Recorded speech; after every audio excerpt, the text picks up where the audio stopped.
अच्छा, आपने जैसे कि ये फर्स्ट टाइटल देखा होगा जो हमारा आज का टॉपिक है, और आप लोगों की जो रोटेशन होती है इसके अंदर रेडियोलॉजी में और डर्मेटोलॉजी में आप लोग जाते हैं, तो this is part of the radiology rotation.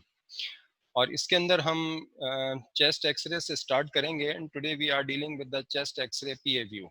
Okay, so basically PA view का मतलब यह है कि जो एक्सरे होता है, चेस्ट एक्सरे जब हम कहते हैं ना ब्रॉड टर्म, तो उसमें पीए व्यू के साथ लेटरल व्यू भी आता है। लेकिन क्योंकि ये आपकी पहली क्लास है, तो इसके अंदर हम लेटरल व्यू को डिस्कस नहीं करेंगे। जो चीज़ें सिर्फ बहुत इंपॉर्टेंट हैं और पीए व्यू को समझने के लिए ज़रूरी हैं, तो ये तकरीबन कोई 16 के करीब स्लाइड्स हैं, जिसमें हम कोशिश करेंगे कि अगले 45 मिनट के अंदर उसको सारे को हम डिस्कस कर लें।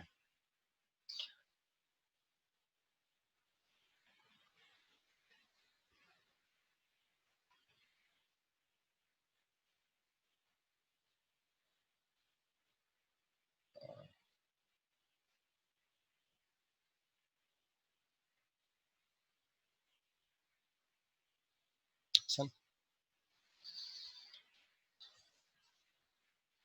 ये मूव नहीं कर रहा ना, इसको साइड में कर देना, इसको साइड में कर देंगे इसका। हाँ, मिनिमाइज कर दें। Okay, so this is the outline what we'll be discussing in the next few minutes. We'll introduce the chest x-ray, कि इसकी क्या सिग्निफिकेंस है, why we request the chest x-ray, किस तरह से लिया जाता है, इसके यूजेस क्या क्या हैं, एक्सपोजर में क्या होता है, पेशेंट को किस तरह से, पेशेंट की पोजीशन क्या होती है, किस तरह से एक्सरे की टेक्निक क्या है बेसिकली ना। और जब हमारे सामने एक्सरे आता है तो हम सबसे पहले उसकी क्वालिटी ऑफ फिल्म को देखते हैं कि जो हमने एक्सरे रिक्वेस्ट किया था, means the chest X-ray PA view, तो क्या हमारी जो डिमांड थी, हमारी जो रिक्वेस्ट थी, वो पूरी तरह से सेटिस्फाई हो गई है या नहीं हो गई है। तो एक्सपोजर जो है वो उससे रिलेटेड है। और फिर नेक्स्ट जो लास्ट सेक्शन है, जो कि सबसे इम्पोर्टेंट है, उसके अंदर हम ये देखेंगे कि how to read the chest X-ray systematically. Systematically का मतलब ये है कि बाज़ दफ़ा कुछ चीज़ें आई कैचिंग होती हैं और हमारी नज़र फ़ौरन उसके ऊपर जाके पड़ती है और हम कुछ और चीज़ों को मिस कर जाते हैं उसके अंदर। So while reading the X-ray we must be systematic, we must not jump to the glaring things, rather we must read the X-ray systematically. बहुत सारी चीज़ें ऐसी होती हैं जिनको अगर हम एक सिस्टम में जाके देखते हैं या चेक करने की कोशिश करते हैं तो वो हमें नज़र आती हैं, अदरवाइज हम उनको इजीली मिस कर जाते हैं। तो सबसे इम्पोर्टेंट बात यह है कि जो चेस्ट एक्सरे है, ये it's a cheap modality of investigation. जो ऑर्डनरी फिल्म है वो तकरीबन 150-200 रुपये में हो जाती है, और जो डिजिटल एक्सरे जो कि अब सारी पूरे हमारे एरिया के अंदर और पूरी दुनिया के अंदर, इवन हैदराबाद के अंदर सारी जगहों पे डिजिटल फिल्म होती है, वो तकरीबन 400 to 500 रुपीज़ में एक प्लेन एक्सरे पीए व्यू जो है वो हमें मिल जाती है। सेफ है क्योंकि एक्सरे से हमारे जहन में आता है कि रेडिएशन है, लेकिन मिनिमम ऑफ रेडिएशन है। ये आयोनाइजिंग रेडिएशन होती है, but it is perfectly safe. तो जो हम नॉर्मल रेडिएशन का शिकार होते रहते हैं रोज़मर्रा, हमारे आसपास जो चीज़ें हैं, जैसे हमारा सेल फोन है, जैसे कि बहुत सारी कॉस्मिक रेज हैं, सूरज की शुआएं दूसरी, वो भी हमें रोज़ाना एक्सपोज कर रही होती हैं रेडिएशन से। तो अगर हम एक एक्सरे, चेस्ट एक्सरे लेते हैं, तो इसका मतलब है कि हमें 10 डेज की रेडिएशन, जो कि नॉर्मल रेडिएशन होती है, वो हमें एक्स्ट्रा मिल गई है। So this is not a big deal. On contrast अगर आप देखें, सीटी स्कैन करें एब्डोमेन का, तो हमें 7 साल के बराबर रेडिएशन मिलती है उससे। तो इसलिए इसको हम एक सेफ इन्वेस्टिगेशन भी कहते हैं। सिर्फ जो वाहिद एलिमेंट है जिसमें हमें एक्सरे को अवॉइड करना चाहिए वो प्रेगनेंसी है, एंड इट्स फ्रीली अवेलेबल। छोटे से छोटा कस्बा भी होता है तो अब आमतौर पे वहाँ पे ये मोडेलिटी जो है वो अवेलेबल है। This is the most frequently requested x-ray, means जितने भी एक्सरे रिक्वेस्ट किए जाते हैं, जो एक्सरे एक मोडेलिटी है इन्वेस्टिगेशन की, उसमें जितने भी एक्सरे रिक्वेस्ट किए जाते हैं, चाहे वो एब्डोमेन के हों, चाहे वो बोन से रिलेटेड हों, चाहे वो चेस्ट से रिलेटेड हों, पीए व्यू जो है वो सबसे ज़्यादा रिक्वेस्ट किए जाने वाला एक्सरे है। इन अदर वर्ड्स हम ये कह सकते हैं कि कोई भी डॉक्टर जो कि एमबीबीएस करके बाहर निकले और वो कोई भी फील्ड अडॉप्ट करना चाहता हो, लेकिन उसको चेस्ट एक्सरे पढ़ना ज़रूर आना चाहिए. सो this is the basic requirement of every MBBS doctor, may be a BDS doctor as well, because this is the most frequently prescribed X-ray. Very little exposure to radiation, and this is useful in so many lungs, heart and chest wall conditions. तो जब हमें ज़रूरत पड़ती है x ray तो हम कहाँ करवाते हैं, हमें कब हम ये कहते हैं कि जी एक्सरे की ज़रूरत है, जाके एक्सरे करवाएं. तो इसमें बहुत सारी लंग्स की कंडीशंस हैं जिनको कि हम अगर क्लिनिकली सस्पेक्ट भी कर रहे हों, लेकिन हम कोशिश करते हैं कि हम एक्सरे करा के उसको कंफर्म कर लें. इसके अलावा हार्ट की कंडीशंस के अंदर, मिसाल के तौर पे अगर हार्ट डायलेट हो गया है, या और बहुत सारी कंडीशंस हैं, वो हम जब एबनॉर्मलिटीज़ पढ़ेंगे तो फिर उसमें हमें पता चलेगा कि हम कहाँ कहाँ हार्ट के केसेस के अंदर हम एक्सरे रिक्वेस्ट करते हैं. And chest wall conditions, chest wall के अंदर आपको पता है कि एक बोनी केज आ जाती है, और बोनी केज के अलावा सॉफ्ट टिश्यूज़ होते हैं जिसमें मसल्स हैं, फैट्स हैं, फीमेल के अंदर ब्रेस्ट टिश्यू हैं, नेक के जो सॉफ्ट टिश्यूज़ होते हैं वो होते हैं. तो चेस्ट वॉल कंडीशंस जो हैं वो भी हमें बहुत सारी इसमें हमारे लिए ये टेस्ट यूज़फुल होता है. But it has its limitations. Chest x-ray does not mean anything for the pulmonary system और फॉर द पल्मोनरी पैथोलॉजीज. मिसाल के तौर पे एक मोटी सी मिसाल आपको दे देता हूँ कि अगर हमारे पास कोई अस्थमा का पेशेंट आता है और बहुत सिक है और शॉर्ट ऑफ ब्रेथ है, और हम उसका एक्सरे कराते हैं तो हमें शायद उसमें कुछ भी नज़र ना आए, क्योंकि वहाँ पे हमें जो वाहिद चीज़ हमें हेल्प करेगी वो हमारी फिजिकल एग्जामिनेशन है, जिसमें हम वीज को पिक कर सकते हैं. तो अनलेस के हाइपर इन्फ्लेटेड लंग हो और बहुत ही ज़्यादा एडवांस डिजीज़ हो या बहुत ही एग्रेसिव डिजीज़ हो, otherwise we can easily miss the diagnosis if we rely everything on the chest x-ray. So before we proceed, please give me a feedback. Are you able to hear me clearly? Am I going too fast? Am I going too slow? Is the voice quality okay? No, sir. No, sir. Everything is okay. Everything is okay. Okay, thank you so much. Sir please 2 student join कर रहे थे, एक का disconnect हो गया था. हाँ. दुआ एंड वर्दा, प्लीज उनको एक्सेप्ट कर ले मीटिंग के अंदर, क्योंकि बिकॉज आप होस्ट हैं तो सर आपने एक्सेप्ट करना है. Okay, no problems. उनको मीटिंग के अंदर सर. जी जी. Thank you sir. Okay, thank you. यहाँ पे मेरे पास एक असिस्टेंट है. आप सोच रहे होंगे कि मेरे हाथ तो बिल्कुल फ्री हैं, then how can I do that. So I have my assistant with me, he is my सन.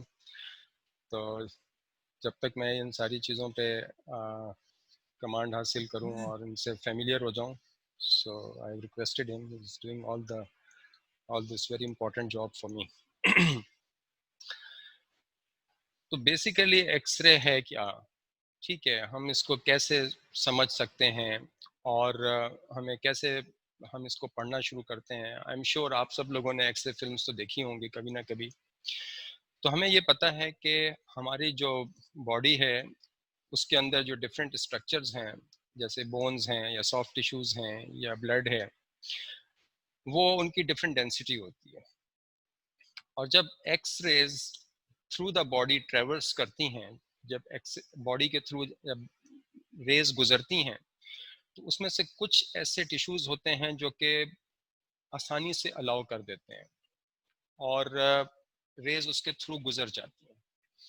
कुछ ऐसे टिश्यूज़ होते हैं जो कि थोड़ा मुश्किल से अलाउ करते हैं, लेकिन फिर भी रेज उसके थ्रू गुजर जाती है. लेकिन कुछ ऐसे भी टिश्यूज़ होते हैं जो कि बिल्कुल उन रेज को अलाउ नहीं करते, जो कि ज़्यादा डेंस होते हैं. तो x raise can not pass through those dense tissues. ठीक है, तो उससे क्या होता है कि जब फिल्म एक्सपोज होती है और रेडिएशन गुजरने के बाद जब पीछे फिल्म होती है और वो एक्सपोज होती है, तो उससे हमें वो डिफरेंट कंट्रास्ट हमें पता चल जाते हैं कि कहाँ से रेज क्लियरली गुजर गई हैं फ्रीली गुजर गई हैं, कहाँ से उनको कुछ हिंड्रेंस मिली है और कहाँ से बिल्कुल टोटल हिंड्रेंस मिली है उनको। उससे क्या होता है कि डिफरेंट कलर्स जो होते हैं वो उसके ऊपर हाईलाइट हो जाते हैं, नज़र आ जाते हैं फिल्म के ऊपर जब हम उसको डेवलप करते हैं। और उसकी एक रेंज होती है जो कि वाइट से लेकर ब्लैक तक होती है, बिल्कुल एब्सोल्यूट वाइट से लेकर एब्सोल्यूट ब्लैक तक होती है, लेकिन उसके बीच के अंदर जो डिफरेंट शेड्स होते हैं हम उनको शेड्स ऑफ ग्रे कहते हैं। लाइट ग्रे हो सकता है, डार्क ग्रे हो सकता है, और उसके अंदर फिर आप फर्दर उसके लिए वर्ड्स नहीं तलाश कर सकते, लेकिन आप इमेजिन कर सकते हैं कि एक स्पेक्ट्रम है ग्रे का जिसमें लाइटेस्ट से लेकर डार्केस्ट तक हो सकता है, और ये वाइट से शुरू होता है स्पेक्ट्रम एक एंड से, and it goes to the other spectrum, other end of the spectrum, that is the black. तो अब हम देखें कि बहुत सारी रेज होती हैं, फॉर एग्जांपल लाइट रेज हैं। लाइट रेज हमारी बॉडी के सामने से नहीं गुजरती, ठीक है, अगर हम किसी लाइट के सामने खड़े हो जाएं तो लाइट ब्लॉक हो जाएगी लेकिन एक्स रेज के अंदर ये खुसूसियत है कि वो हमारी बॉडी के थ्रू गुजर जाती हैं, और अगर पीछे फिल्म रखी जाए तो उसको जाके वो उसके ऊपर एक एक्सपोजर उसका आ जाता है। But because of the various densities of the various tissues of the body, the X-rays do not pass uniformly through the body, but it has a different level of resistance while passing through the body. And this determines what color would that impart on the film that is to be exposed.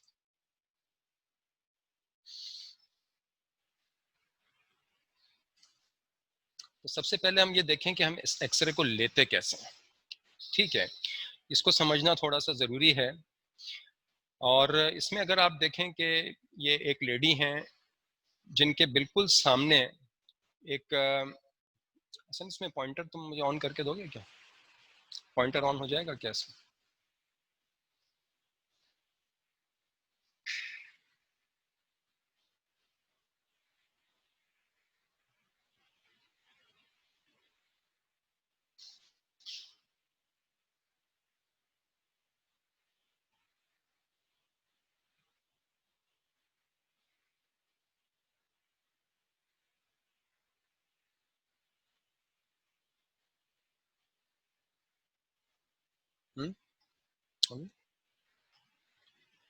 Okay, so here you can see this lady, she is basically standing very close to this is the box, you can see that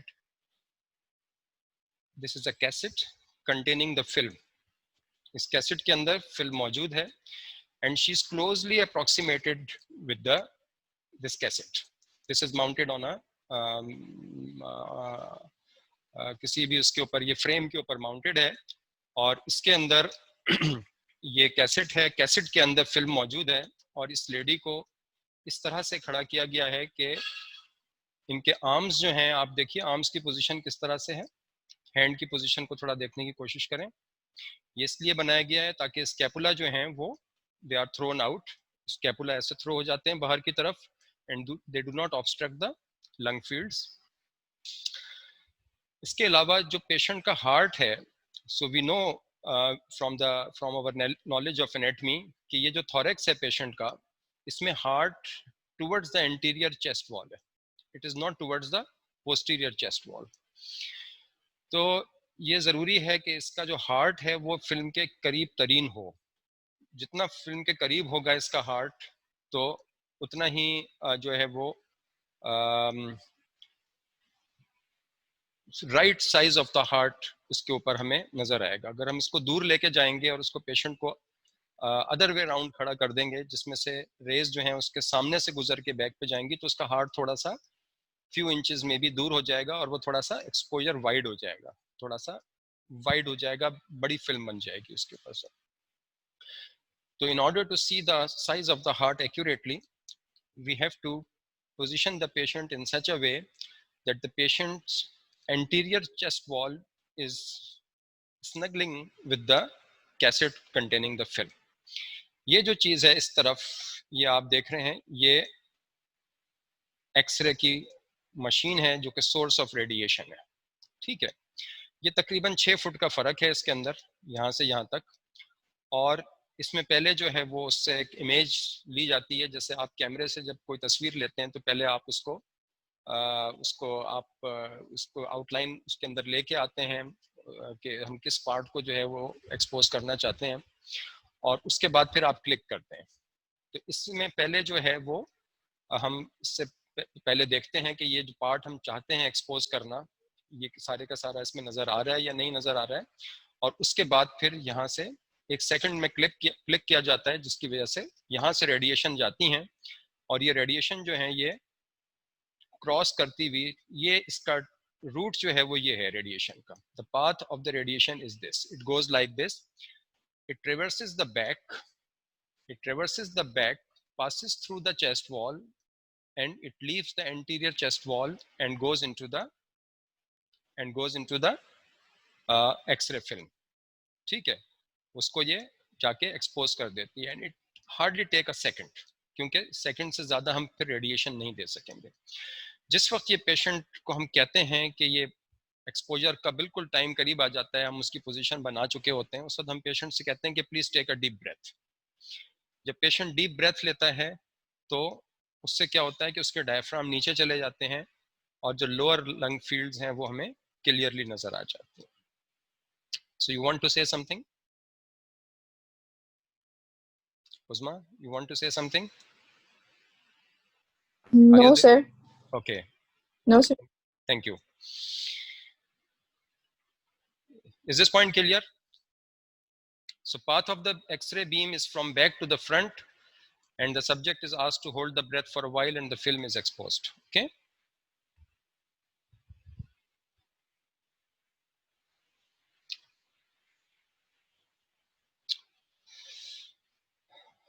exposure की और क्या qualities होनी चाहिए? अब हमारे सामने एक film आ गई है जो कि आप अपने right side of the screen पे देख सकते हैं। ये एक अप्रोप्रिएटली एक्सपोज्ड फिल्म है, जो ना ओवर एक्सपोज्ड है, मींस बहुत ज़्यादा ब्लैक नहीं है इसके अंदर, ना अंडर एक्सपोज्ड है, मींस बिल्कुल वाइट नहीं हो रही है। ये विद द एक्सपीरियंस हम सीखेंगे कि वाइट और ब्लैक का कैसे पता चलता है। कि जब आप बहुत सारे फिल्म्स देख लेंगे तो आपको अंदाज़ा हो जाएगा कि ओवर एक्सपोजर और अंडर एक्सपोजर में क्या इश्यूज हो सकते हैं। ठीक है, इतना हमें पता होना चाहिए कि अगर if we can see the vertebra, 4 vertebra behind the heart, ये जो है ये हार्ट शेडो है, ये this is the heart shadow. आप लोगों को पॉइंटर नजर आ रहा है? Yes sir. Thank you. ये हार्ट शेडो है और ये इसके पीछे के वर्टिब्रा हैं। So if we can see the 4 vertebra behind the heart shadow, means the film is appropriately exposed. The penetration is okay.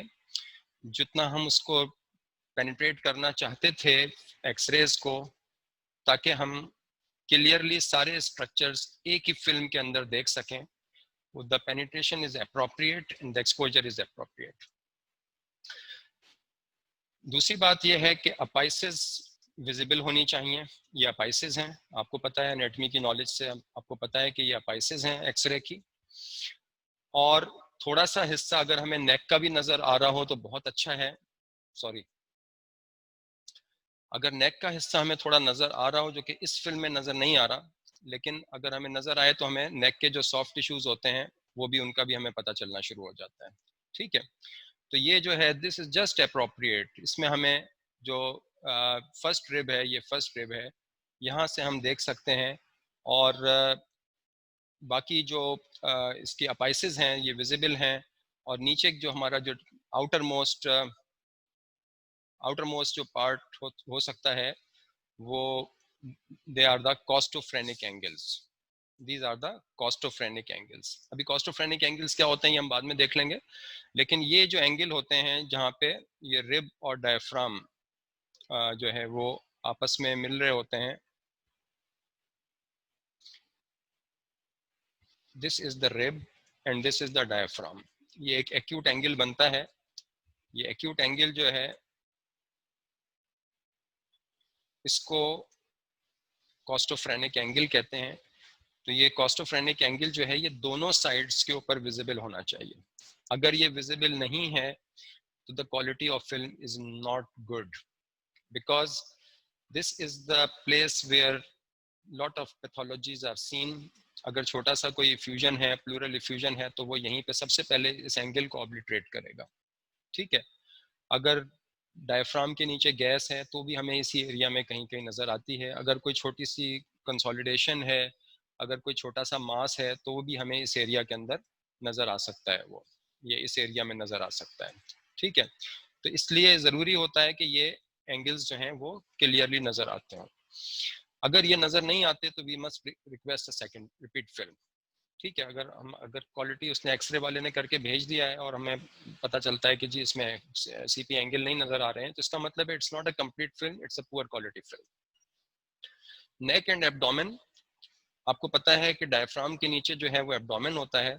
So here we are, ये आप देखिए कि ये जो है एब्डोमेन की पहचान ये है कि यहाँ पे ये एक ब्लैक सी शेडो आपको नजर आ रही होगी। ये ब्लैक, ये वाइट है, ये वाइट है, ये वाइट है, लेकिन ये ब्लैक शेडो जो है ये एयर है जो कि स्टमक के अंदर होती है। So this is the stomach containing the air. So we know that that part of the abdomen is visible here. Okay. So densities. अभी जो हम पहले densities की बात कर रहे थे, तो उसको एक दफा से हमें रिव्यू कर लेना चाहिए, because this is very very important. हमें बहुत अहम है ये बात कि हमें पता हो कि डेंसिटीज जो हैं वो कैसी होती हैं, उसकी मदद से ही हम पहचानते हैं कि हम कौन से स्ट्रक्चर को देख रहे हैं। Okay okay? बोन जो होती है अमूमन वाइट होती है, बिल्कुल ग्लिसनिंग वाइट नहीं होती, लेकिन बहुत सारी बोन्स जो होती हैं वो बहुत ज़्यादा वाइट होती हैं। बहुत सी जो होती हैं वो पोरस बोन्स होती हैं। आपने अपनी एनाटमी की नॉलेज में भी पढ़ा होगा, एनाटमी के अंदर के कुछ बोन्स ऐसी होती हैं जिनके शेफ्ट जो होते हैं उनके ऊपर दे आर डेंसली कैल्सिफाइड। तो जो जितना ज़्यादा डेंसली कैल्सिफाइड होगा वो उतना हमें वाइट नज़र आएगा। अगर मैं यहाँ पे इस आदमी की शर्ट के अंदर एक कॉइन रख दूं या की रख दूं, चाबी रख दूं, जिसके थ्रू एक्सरेज पास नहीं हो सकती हैं, तो हमें बिल्कुल वाइट नजर आएगा। तो बोन्स जो होती हैं वो ये एक एग्जाम्पल है, और यहाँ पे इस केस के अंदर ये क्लेविकल है, ये ठीक है, जिसको कॉलर बोन, ये क्लेविकल है, you can see the clavicle. Okay, this black, okay, ये ग्रे टू ब्लैक, एक ये देखें, ये जो बिल्कुल ब्लैक है ऊपर, ये बिल्कुल ब्लैक क्या चीज है, ये ह्यूमन बॉडी यहाँ पे खत्म हो गई है, सॉफ्ट टिश्यूज खत्म हो गए हैं, ये शोल्डर के ऊपर से हम देख रहे हैं, और वहां पे कुछ भी नहीं था, तो वहां पे कोई इसको रेजिस्टेंस नहीं मिली एक्सरे को पास होने में, तो ये बिल्कुल ब्लैक हमें यहाँ पे एक्सपोज हुई है ये चीज। लेकिन कुछ और भी पार्ट होते हैं, जैसे ये रिलेटिवली ब्लैक है, हालांकि ये भी लंग है, और ये जो है इसके अंदर आप देखें कि ये ग्रे के जोन आ रहे हैं, ये भी लंग्स हैं, ये पूरा यहाँ से लेकर यहाँ तक नीचे तक लंग टिश्यू है ये, ठीक है। इसी तरह से ये लेफ्ट लंग है, यहाँ से लेकर और नीचे तक। लेकिन क्योंकि नीचे ब्लड वेसल ज्यादा होती हैं, तो आप देखिए कि ये वाला ब्लैक और ये वाला ब्लैक, यानी कि इसको हम ग्रे कहेंगे, ठीक है, इसको हम ब्लैक नहीं कहेंगे। ये आप देखिए कि ये डिफरेंट है, एक ही लंग है लेकिन उसके अंदर भी डिफरेंट एरियाज के अंदर हमें डिफरेंट एक्सपोजर मिल रहा है। जहाँ पे बिल्कुल प्योर एयर होती है, कोई लंग का टिश्यू ऐसा है जहाँ पे टिश्यू बहुत कम है और बहुत ज़्यादा ब्लैक है, या न्यूमोथोरेक्स है मिसाल के तौर पर, जो कि हम आगे नेक्स्ट क्लास में देखेंगे, तो वहाँ पे जो है वो बिल्कुल हमें ब्लैक फिल्म नज़र आती है, जहाँ पे एयर है ही नहीं, बिल्कुल एयर है, सॉरी, जहाँ पे टिश्यू हमें नज़र नहीं आ रहा, टिश्यू वहाँ से हट गया है, ठीक है। और ये जो हैं ये डिफरेंट टिश्यूज़ हैं, अगर इस स्टेज के ऊपर आपको नहीं भी एग्जैक्टली समझ में आ रहा है, तो भी हम इसको जब जैसे जैसे आगे चलेंगे तो हम देखेंगे, लेकिन बेसिक स्ट्रक्चर्स को हम आइडेंटिफाई करेंगे कि बोन हमें वाइटिश नजर आती है, वाटर या ब्लड अगर कहीं पे होगा तो वो भी हमें ऑफ वाइट या वाइटिश नजर आएगा। सॉफ्ट टिश्यूज जो होते हैं वो भी हमें ऑफ वाइट टू ग्रे नजर आएंगे, और जहाँ पे बिल्कुल एयर होगी वो वहाँ पे हमें ब्लैक नजर आएंगे या डार्क ग्रे नजर आएंगे, और क्योंकि लंग्स जो होते हैं उसमें मेनली एयर होती है, इसलिए वो हमें ग्रेइश या ब्लैकिश नजर आते हैं। Okay, So if you have any problems, you can ask me now. No, sir. Thank you. So how to read the X-ray? ठीक है, अब हम इसकी जो एक्सरे को अब हमने पढ़ने का जो स्टेज है हम उसके ऊपर आ गए हैं. हमारा टूर अब यहाँ तक पहुँचा है कि we have started reading the X-ray. So far we have been discussing the introduction, जिसमें हमने ये देखा कि एक्सरेज जो हैं वो उनकी अहमियत क्या है, और it's a very common modality of investigation, बहुत आसानी से अवेलेबल होता है और बहुत महंगा भी नहीं है और सेफ है, और बहुत सारी कंडीशंस, खुसूसन लंग्स की कंडीशन ऐसी होती हैं जिसमें ये हमें हेल्प करता है. कैसे एक्सपोज की जाती है फिल्म, और PA व्यू जो है वो हम क्यों लेते हैं, क्योंकि उसमें हार्ट साइज हमें नॉर्मल नज़र आता है. और हम इस वक्त PA व्यू डिस्कस कर रहे हैं. We are not discussing the lateral view और द AP व्यू. और अब हम PA व्यू को जब हम इसको पढ़ना शुरू करेंगे तो हमें किस तरह से इसको पढ़ना चाहिए. सबसे पहले तो आपने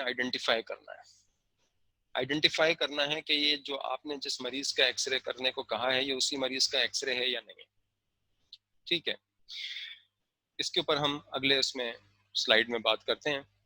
सेकंड नंबर पे हम देखेंगे कि जो बोन्स हैं या जो बोनी केज है या जो बोनी स्ट्रक्चर्स हमें इसमें नजर आते हैं वो इंटैक्ट हैं या नहीं है. थर्ड नंबर पे हम देखते हैं कि soft tissues. Okay, soft tissues का मतलब ये होता है जैसे ट्रैकिया है, एक्जिला है, नेक का सॉफ्ट टिश्यू है, in case of a female subject breast tissues हैं, इवन मसल्स हैं. ये सॉफ्ट टिश्यूज इंटैक्ट हैं या नहीं है. थर्ड नंबर पे हम लंग्स को पढ़ने की कोशिश करते हैं, और लंग्स को पढ़ने का भी एक तरीका होता है, हम उसी तरह से पढ़ेंगे. और फोर्थ आखिर में हम फिर हार्ट को स्टडी करते हैं. ठीक है, जनरली मैं आपको बता दूं इसके अंदर क्या है. ये जो पार्ट है, ये बोन्स हैं, ये सब बोन आपको नजर आ रही हैं, ये रिब्स हैं.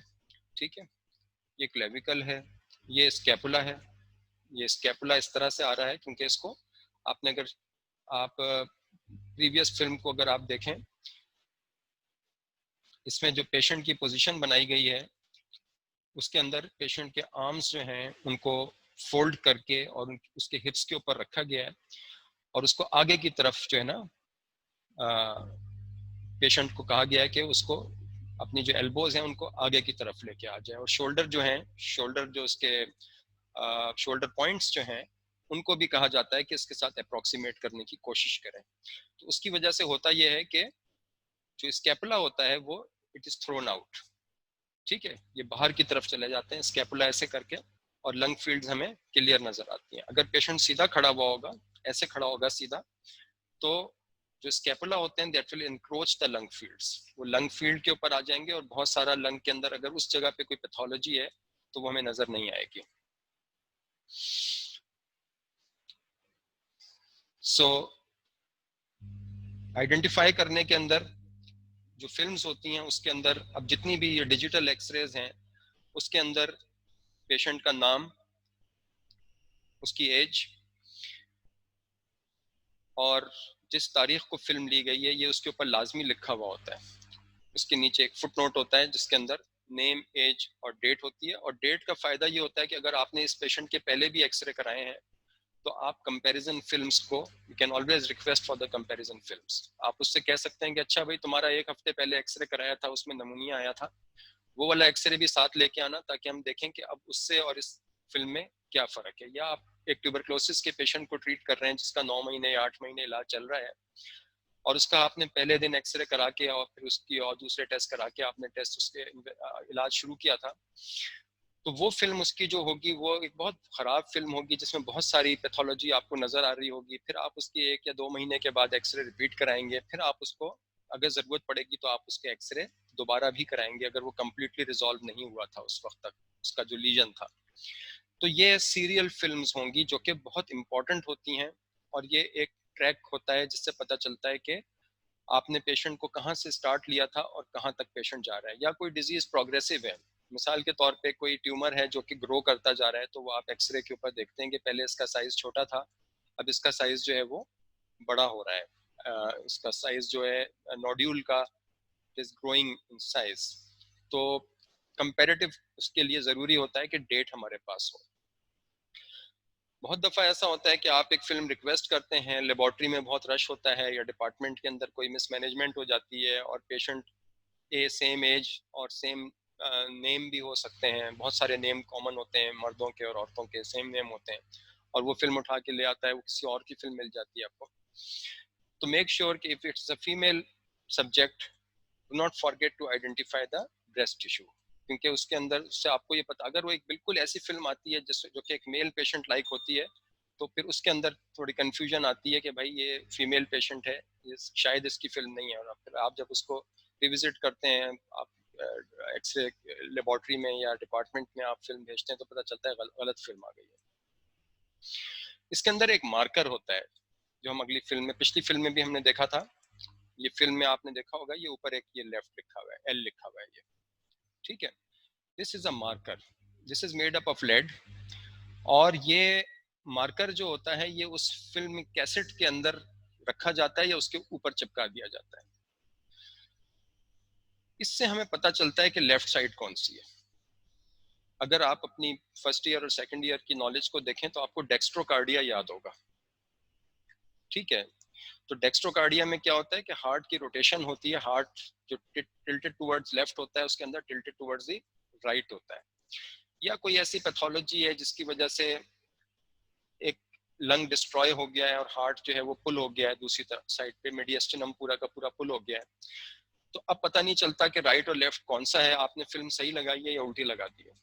तो हमेशा आपने देखना यह है कि ये मार्कर किस तरफ है। ये जो मार्कर लेफ्ट पे है तो मींस ये पेशेंट की लेफ्ट साइड है ये।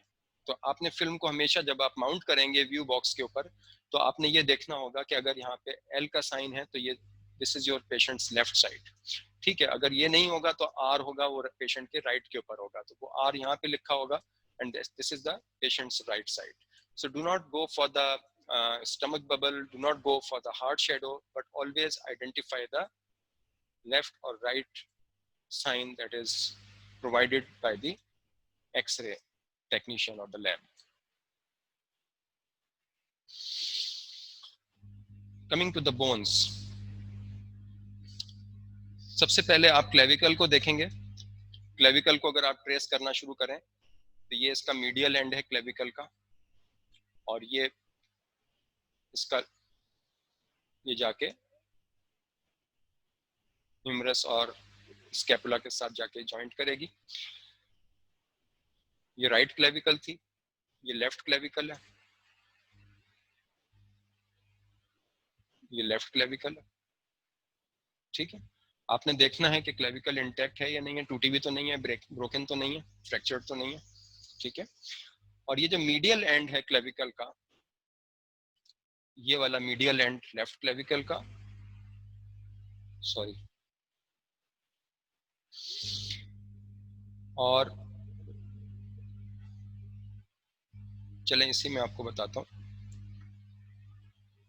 ये मीडियल एंड है राइट क्लेविकल का, ये मीडियल एंड है लेफ्ट क्लेविकल का। ये जो स्पाइनस प्रोसेस हैं पीछे,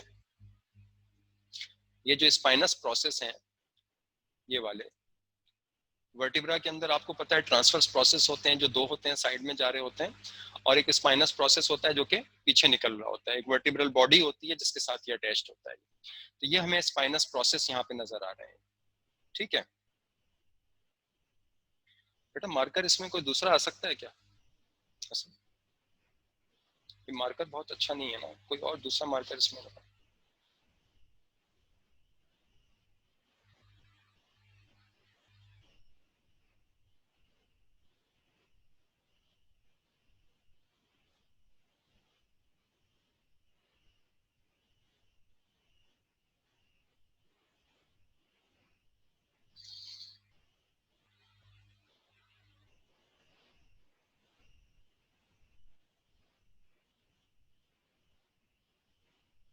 चलें ठीक है, ओके, ठीक है, ओके।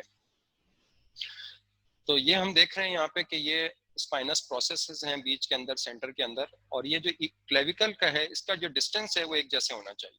अगर पेशेंट सीधा खड़ा होगा बिल्कुल तो क्लेविकल का डिस्टेंस इधर से भी और इधर से भी इक्वी डिस्टेंट होगा, जैसा कि इसमें लिखा हुआ है equi distant from the central spinous. ये सेंट्रल स्पाइनस प्रोसेसेस हैं, इससे ये इक्वी डिस्टेंट होना चाहिए दोनों का।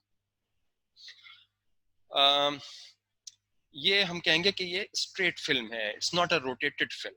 अगर पेशेंट को हम ऐसे कर देते हैं, ये रोटेट हो गया है, तो फिर क्या होगा, एक क्लेविकल दूसरी क्लेविकल के ऊपर आ जाएगी, या ये क्लेविकल इधर आ जाएगी और ये क्लेविकल बाहर निकल जाएगी। ठीक है, उससे क्या होगा, हार्ट भी, मीडियस्टिनम भी रोटेट हो जाएगा, तो हार्ट की शेडो भी हमें सही नजर नहीं आएगी। तो ये जरूरी है कि पेशेंट स्ट्रेट खड़ा हुआ हो। स्कैपुला आपने देखना होता है कि they are thrown out, they are not encroaching the lung fields.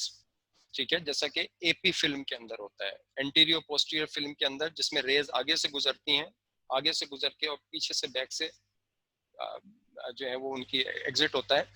उसके अंदर स्कैपुला जो होते हैं वो, जैसे हम बेड साइड फिल्म्स लेते हैं, जैसे पेशेंट अगर लाइंग पोजीशन के अंदर है, ईआर के अंदर है, लेटा हुआ है, डिपार्टमेंट में नहीं जा सकता, तो ऐसे पेशेंट्स की हमें, उसको हम ये तो नहीं कह सकते भाई उठ के बैठ जाओ पेशेंट अनकॉन्शियस है, तो उसके लिए हमें एपी फिल्म लेनी पड़ती है। उसमें क्या होता है कि स्कैपुला जो होते हैं वो कॉम्प्रोमाइज्ड फिल्म होती है, और स्कैपुला हमें यहाँ नजर आ रहे होते हैं इसके अंदर। ठीक है, इस तरह से नजर आ रहे होते हैं।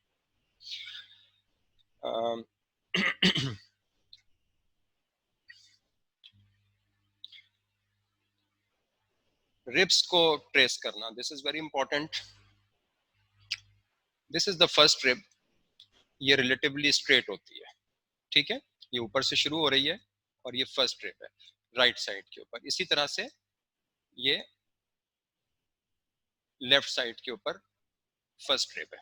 ओके, अब जब आपने फर्स्ट रिब आइडेंटिफाई कर ली है तो फिर आपके लिए आसान है कि आप सेकंड रिब को आइडेंटिफाई करें, थर्ड रिब को आइडेंटिफाई करें, फोर्थ रिब को आइडेंटिफाई करें, फिफ्थ रिब को आइडेंटिफाई करें। ये जो है ये बैक है रिब का, पोस्टीरियर है। रिब तो एक ही होती है, लेकिन हमें ये पता है कि उसका हम एंटीरियर रिब और उसको पोस्टीरियर रिब कहते हैं। डजंट मीन कि हमारे पास रिब ज्यादा होती हैं, 12 ऑन आइदर साइड होती हैं, लेकिन ये it starts from here, it starts from here and you can see it is curving round like this. Okay, तो यही रिब यहाँ से शुरू होकर यहाँ पे खत्म हो रही है, फिर सेकंड रिब यहाँ से शुरू होकर यहाँ पे खत्म हो रही है ऑन आइदर साइड। ये फर्स्ट रिब है, ये सेकंड रिब है, आप देख रहे हैं। इसी तरह से ये थर्ड रिब आ रही है। थोड़ी सी प्रैक्टिस से आप सीख जाएंगे कि कैसे रिब्स को आइडेंटिफाई करते हैं। ये फोर्थ रिब आ रही है। ठीक है, इसी तरह से fifth, six, seventh, eighth, ninth, और ये 11th और 12th जो होती हैं वो फ्लोटिंग रिब्स कहलाती हैं। वो आगे की तरफ नहीं आ पाती है ना, वो पूरी आगे की तरफ नहीं आ पाती हैं। Probably this is the 11th rib. ठीक है, और इसके नीचे या 12th होगी या ये 11th होगी, एनीवे। तो दिस इज द बोन। इसमें हमने क्या क्या देखा, क्लेविकल को देखा हमने, स्कैपुला की पोजीशन हमने देखी है, और हमने स्पाइनस प्रोसेस देखे हैं, सेंटर में है, वर्टिब्रा हैं जो कि हार्ट के पीछे के वर्टिब्रा हैं। लेकिन अगर हमें वर्टिब्रा को देखना है और हम ये देखना चाहते हैं कि कोई वर्टिब्रा कोलैप्स तो नहीं है, so we would not ask the chest x-ray PFL. उसके लिए एक अलग उसके लिए रिक्वेस्ट ही अलग जाती है, जिसके अंदर हम एक्सरे डॉर्सल स्पाइन कराते हैं। तो हमें सिर्फ ये देखना है कि वर्टिब्रा सीधे हमें नजर आ रहे हैं या नहीं नजर आ रहे हैं, इसके अंदर कोई मेजर डिफ्लेक्शन तो नहीं है, कोई स्कोलियोसिस वगैरह तो नहीं है यहाँ पे ना, ये सीधे स्ट्रेट है या नहीं है। ठीक है, और हमें रिब्स को जरूर देखना है। रिब्स को अगर हम नहीं देखेंगे तो हम लंग के जोन और डिफरेंट बहुत सारी चीजों में गलती कर जाएंगे। सो this is the anterior ribs, अगर आप देखेंगी तो बहुत फेंट सी नजर आ रही हैं, और पोस्टीरियर रिब्स जो हैं वो बहुत अच्छी नजर आ रही हैं। पोस्टीरियर रिब्स जो हैं वो बहुत क्लियर नजर आ रही हैं क्योंकि दे आर मोर डेंस, और एंटीरियर रिब्स जो होती हैं वो पोरस होती चली जाती हैं। और आप यहाँ देखें, यहाँ आके खत्म हो रही हैं रिब्स, रिब्स यहाँ आके खत्म हो रही हैं। They are not basically finishing at the sternum, वो यहाँ तक नहीं आ रही हैं। क्यों नहीं आ रही हैं कि यहाँ पे कार्टिलेज अटैच होता है, और कार्टिलेज आपको पता है कि उसके ऊपर कैल्सिफिकेशन नहीं होती है। तो क्योंकि कैल्सिफिकेशन नहीं होती है तो इसलिए उसके थ्रू रेज पास कर जाती हैं। So it is treated like a soft tissue. Okay, it is not treated like a bone. तो आप जो जो अगर रिब है जो पोस्टीरियरली स्टार्ट होती है ट्रांसवर्स प्रोसेस से लेकर और वो कर्व करते हुए आगे की तरफ आ रही है, and it meets with its counterpart cartilage, and the cartilage is attached to the sternum. So here you don't see the anterior part of the ribs. Okay, ये जो part होता है इसमें हमें anterior part of the rib नजर नहीं आ रही होती है, बल्कि ribs यहाँ पे खत्म हो रही होती है. Any questions? यहाँ तक अगर कोई questions है, anybody who want to ask the question? आपने जो बताया था कि वर्टिब्रा देखेंगे, तो वर्टिब्रा कौन सा डोर्सल व्यू बताया था आपने? हम उसकी अलग से क्लास करेंगे. वैसे हम उसके लिए dorsal spine, x-ray dorsal spine, हम इसके लिए एक्सरे डॉर्सल स्पाइन लेंगे, एपी एंड लेटरल व्यू. ठीक है, वो एक अलग चीज है. यहाँ पे सिर्फ एक रेफरेंस देना था कि हमें सिर्फ ये देखना है कि हमें बोनी केज के अंदर और जो बोन्स हम देखना चाह रहे थे उसमें हमें क्या क्या चीजें नजर आ रही है. हम यहाँ पे वर्टिब्रा की डिटेल्स नहीं देख पाएंगे. This is not the best film to see the details of the vertebra. Here we can only see whether the vertebra are visible and whether there is a gross deformity. For example, अगर कोई इसके अंदर scoliosis है, scoliosis means bent है इस तरफ या इस तरफ कोई बेंट है, तो वो हमें नजर आ जाएगा, हम उसको आइडेंटिफाई कर लेंगे. उसके इम्पैक्ट होते हैं, उसके इम्पैक्ट हार्ट के ऊपर और लंग्स के ऊपर होते हैं, या काइफोसिस होती है उसके इम्पैक्ट होते हैं हार्ट और लंग्स के ऊपर. तो सिर्फ हमें आइडेंटिफाई करना है कि ये जो पीछे वर्टिब्रल कॉलम चल रहा है ये हमें नजर आ रहा है इसके अंदर, उसमें कोई मेजर डिफॉर्मिटी नजर नहीं आ रही. ओके सर काइंडली आप रिपीट कर सकते हैं कि हम रिब जो है फर्स्ट कैसे देखेंगे सर? फर्स्ट रिब कौन सी है, काइंडली वो दोबारा रिपीट कर देंगे सर? ओके, मैं आपको इसी फिल्म में बता देता हूँ जो आपके हमारे सामने फिल्म आ गई है. फर्स्ट रिब जो होती है ये it Hanks from the T1. ये आप देखेंगे ये फर्स्ट रिब हैंग कर रही है, this is the first rib, और ये रिलेटिवली वर्टिकल होती है. ठीक है, आप अगर बाकी रिब्स को देखेंगे ना तो ये हॉरिजॉन्टली प्लेस्ड है. ठीक है, आप अगर और भी किसी फिल्म में देखें, इस फिल्म में बहुत नुमाया है, सॉरी इस फिल्म में बहुत नुमाया है, इसमें आप देखिए ये जो है ना ये फर्स्ट रिब है. ओके, थोड़ी सी प्रैक्टिस से आपको समझ में आ जाएगा ये फर्स्ट रिब आ रही, लेकिन यहाँ के खत्म हो गई. It is not continuing with the sternum. ठीक है, यहाँ पे ये रिब खत्म हो गई है. एक्चुअली ये क्योंकि इमेजेस हैं, डाउनलोडेड इमेजेस हैं, इसलिए बहुत ज़्यादा क्लियर और प्रिसाइज इसमें आपको नहीं पता चलेगा, लेकिन जब आप एक्सरे फिल्म देखेंगे तो आपको ये चीज़ें बहुत क्लियर पता चलेंगी. इसी तरह से आप ये देखेंगे फर्स्ट रिब है, ये सेकंड रिब आ रही है. ठीक है, ये इसका अपर बॉर्डर है, ये इसका लोअर बॉर्डर है. आप लोअर बॉर्डर को अलग से ट्रेस कर सकते हैं, अपर बॉर्डर को अलग से ट्रेस कर सकते हैं. ठीक है इसी तरह से ये थर्ड रिब है, फिर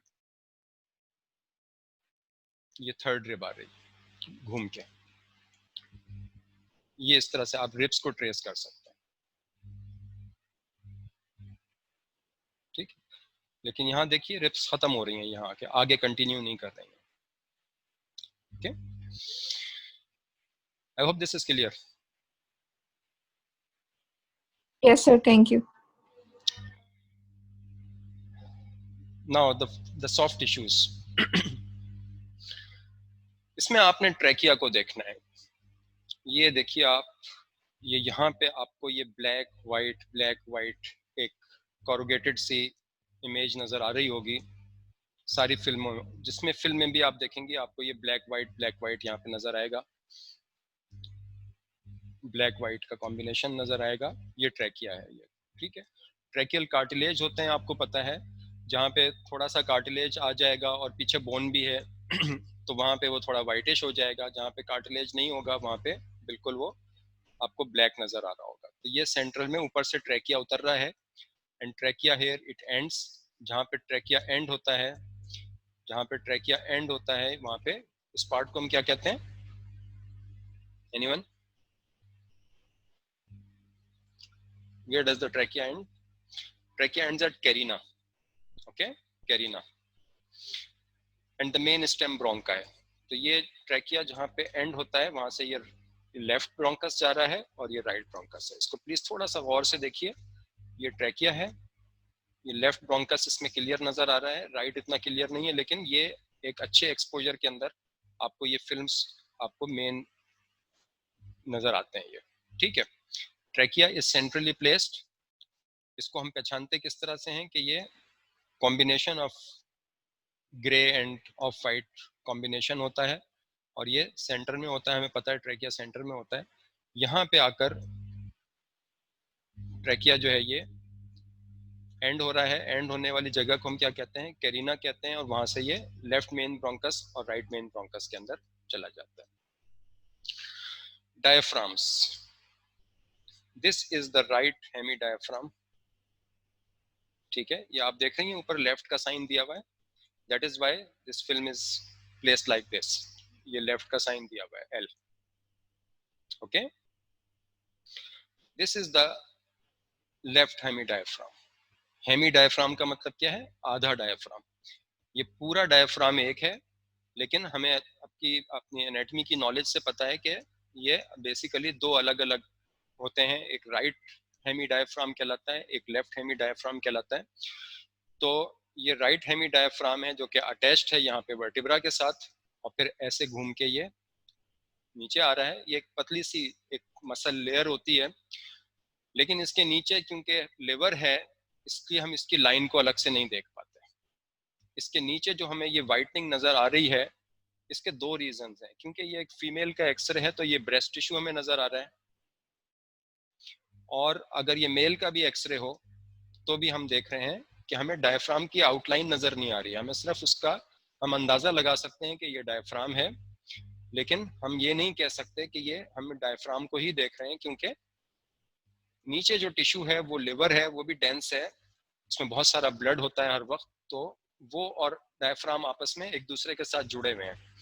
लेकिन अगर किसी वजह से मिसाल के तौर पे इंटेस्टाइनल परफोरेशन हो जाए और इंटेस्टाइनल परफोरेशन की वजह से गैस लीक कर जाए, और गैस लीक करने की वजह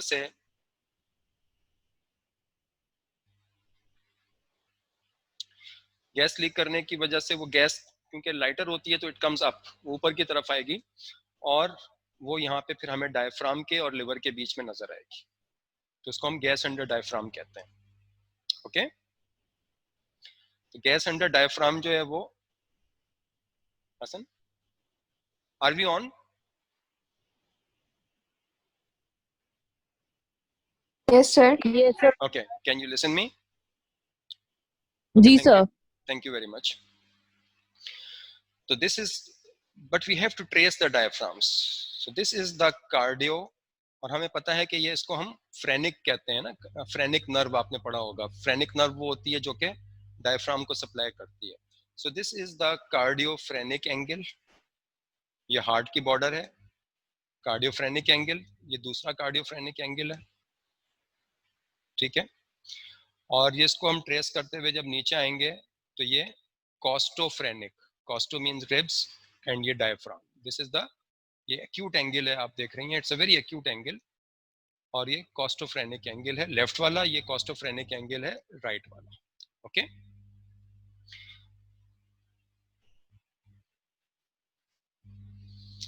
तो diaphragm, costophrenic and cardiophrenic angles को हमने देखना है। यहाँ पे आप देख सकते हैं cardiophrenic angle, costophrenic angle, cardiophrenic angle and costophrenic angle. Okay, in the female subject look for the breast shadows and the gastric bubble. This is the gastric bubble, this is the gastric bubble, this is the gastric bubble, this is the gastric bubble. Okay, हर वक्त हर इंसान के उसमें जो है ना कुछ गैस हर वक्त मौजूद होती है स्टमक के अंदर, एंड इट रेजेस अप, ऊपर चली जाती है। हम खाते हैं, बात करते हैं तो हमारे मुंह के साथ, खाने के साथ जो है ना गैस अंदर जाती रहती है, और स्टमक में थोड़ी बहुत गैस हर वक्त मौजूद होती है, तो वो उसका बबल हमें नजर आ रहा होता है।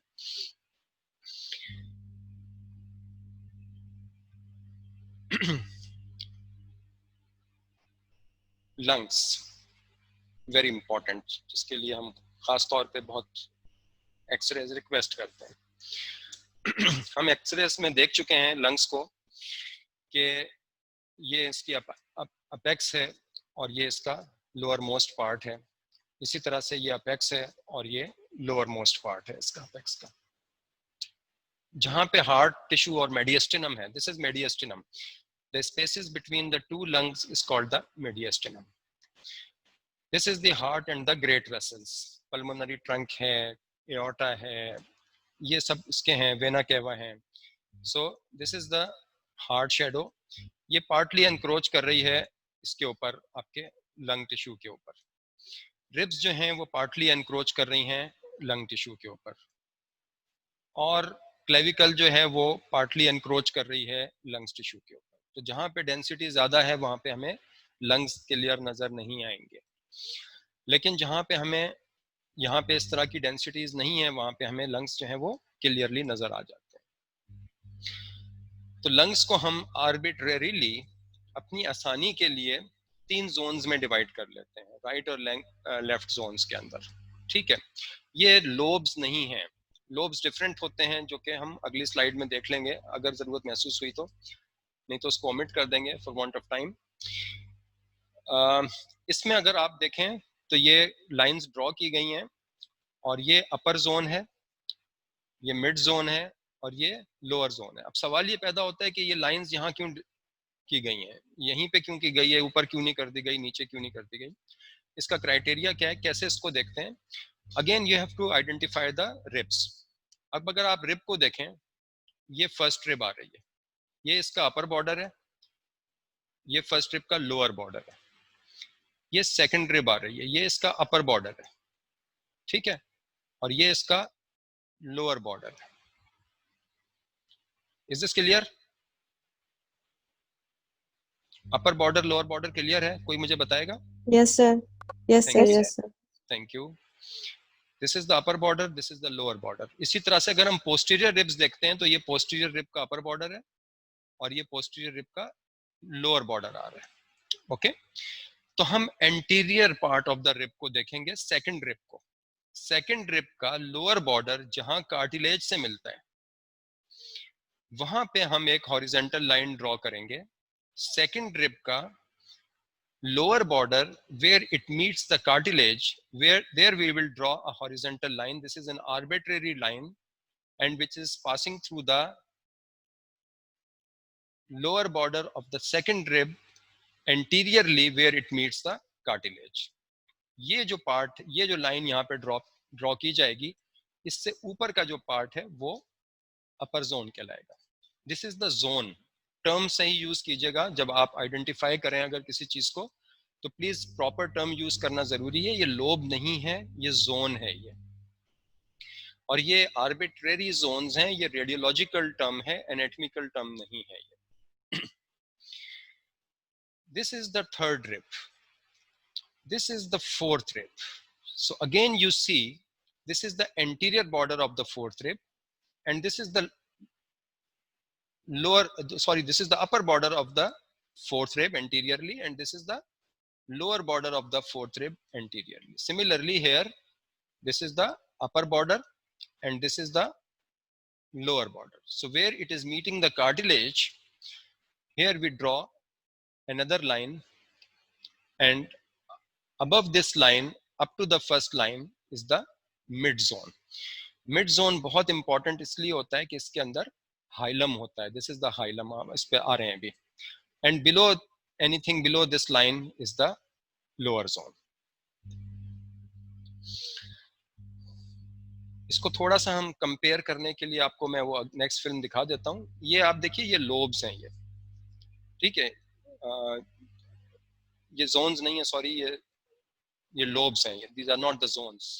इसको प्लीज आपने करेक्ट कर लीजिएगा. these are not the zones, these are the lobes, ठीक है. तो आपको पता है कि राइट लंग में 3 लोब्स होते हैं, और इसमें एक ये मिडिल लोब होता है, और ये हॉरिजॉन्टल फिशर होता है इसके अंदर एक, ठीक है. और लेफ्ट लंग जो होता है उसके अंदर सिर्फ 2 लोब्स होते हैं. तो लोब्स अलग हैं. आप देखें एंटीरियर लोब जो है वो पूरा इंक्रोच कर रहा है, अपर लोब जो है ये पूरा इसको इंक्रोच कर रहा है मोस्टली, फिर लोअर है, छोटा सा आपको नीचे पार्ट नजर आ रहा है, और इसी तरह से इसमें भी जो अपर लोब है वो ऑलमोस्ट एनक्रोच करता है और नीचे थोड़ा सा आपको पोस्टीरियर लोब नजर आ रहा होता है। इससे बहुत डिफरेंट है जो हम रेडियोलॉजिकल टर्म्स के अंदर जोन्स डिस्क्राइब कर रहे हैं। जोन्स जो हैं वो एक हॉरिजॉन्टल लाइन के ऊपर अपर जोन है, इस लाइन के और सेकंड लाइन के in between these two horizontal lines there is a mid zone, and below this is the lower zone.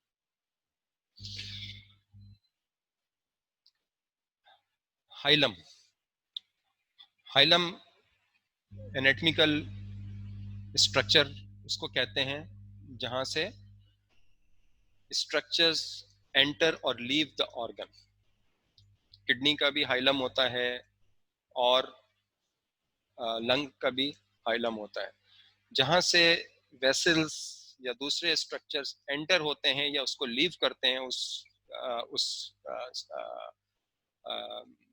Organ को, उसको हम हाइलम कहते हैं। तो आपको पता है यहाँ पे मेन ब्रोंकस है, लिम्फेटिक्स हैं, पल्मोनरी ट्रंक है, पल्मोनरी वेन्स हैं। सो दिस इज द हाइलम। तो जो हाइलम है वो बहुत कंजेस्टेड होता है। कंजेस्टेड क्यों होता है कि जो वेसल्स हैं वो आगे जाके तो डिस्पर्स हो जाती हैं, या जो वेन की ट्राइबिटरीज हैं वो सारे में फैले भी हैं, लेकिन करीब आते आते वेन जब वो मेन वेन तक पहुंचेंगी तो वो थिक वेन बन जाएगी वहां पे। इसी तरह से सारे स्ट्रक्चर्स जो हैं वो मर्ज करके एक ही उनका एंट्री और एग्जिट पॉइंट जो है वो सेम है, तो इसलिए it appears congested. So this is the hilum basically, okay. And this inverted comma shape thing is the main pulmonary artery. Right side के ऊपर मेन पल्मोनरी आर्टरी है, ठीक है। इसकी अपनी ब्रांचेस होती हैं, वेन्स भी हैं इसके अंदर, आपको जो वेन्स भी नजर आ रही होंगी, वेन नहीं नजर आ रही कोई बात नहीं है, भी देखने की कोशिश भी नहीं करें। और इसी तरह से ये लेफ्ट हाइलम है, इसके अंदर इतना ये थोड़ा सा ऑब्सक्योर्ड है, दूसरी फिल्म में आपको दिखाने की कोशिश करता हूँ। ये लेफ्ट मेन हाइलम, ओके। आपने नोटिस किया होगा कि जो राइट हाइलम का जो सेंटर पॉइंट है वो नीचे है, और जो लेफ्ट हाइलम का सेंटर पॉइंट है ये ऊपर है। ये हमेशा ऐसे ही होता है और इसको ऐसा ही होना चाहिए। सो यू हैव टू सी, दोनों मिड जोन में आ रहे हैं, लेकिन ये हाइलम का जो सेंटर पॉइंट है ये थोड़ा सा नीचे है, और इस हाइलम का जो सेंटर पॉइंट है ये थोड़ा सा ऊपर है। ये तकरीबन ½ इंच का फर्क होता है। जो नॉर्मल स्टैंडर्ड साइज की फिल्म होती है उसके अंदर ½ इंच का आपको ये डिफरेंस नजर आएगा, या 1.25 सेंटीमीटर्स का।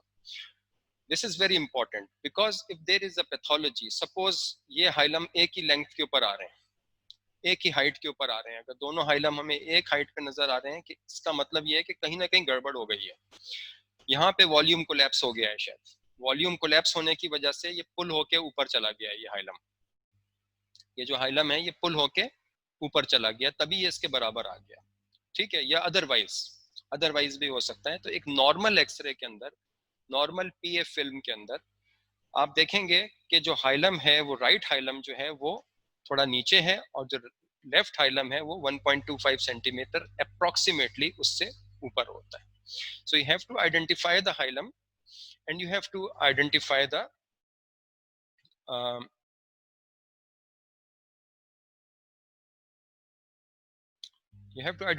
hilum, and you have to identify whether they are rightly placed. वो अपनी जगह पे हैं हाइलम या ऊपर नीचे शिफ्ट हो गए। पल्मोनरी आर्टरीज ये आप आइडेंटिफाई करेंगे, ये कॉमा शेप हैं, जैसे कॉमा शेप इसमें नजर आ रही है। शायद किसी दूसरी फिल्म के अंदर आपको दूसरी तरफ भी किसी में नजर आ जाए कोई और एक्सरे। यहाँ पे भी आप देख रहे हैं ये इन्वर्टेड कॉमा शेप इसके पीछे नजर आ रहा है। ये जैसे इन्वर्टेड कॉमा आप लिखते हैं ना, ये इस तरह की ये जो स्ट्रक्चर है ये पल्मोनरी आर्टरी का है।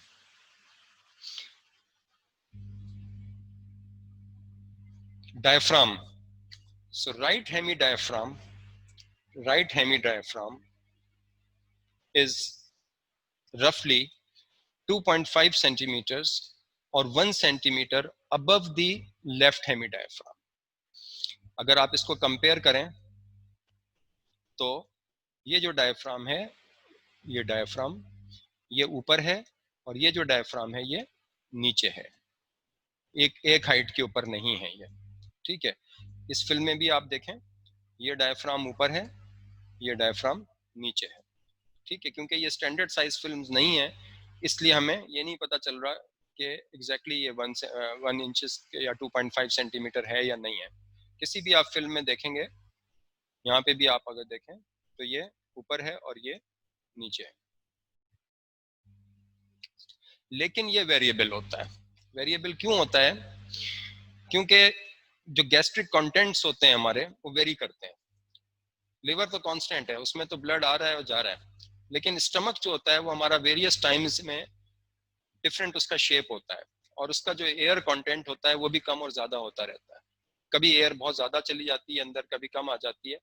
तो ये जो लेफ्ट हेमी डायफ्राम होता है, इसकी पोजीशन जो होती है वो कांस्टेंट नहीं होती है, वो वेरिएबल होती है। कभी कभी ऊपर भी चला जाता है ऐसे, अगर बहुत ज्यादा एयर आ जाए तो ये ऊपर भी चला जाएगा इस तरह से, ठीक है।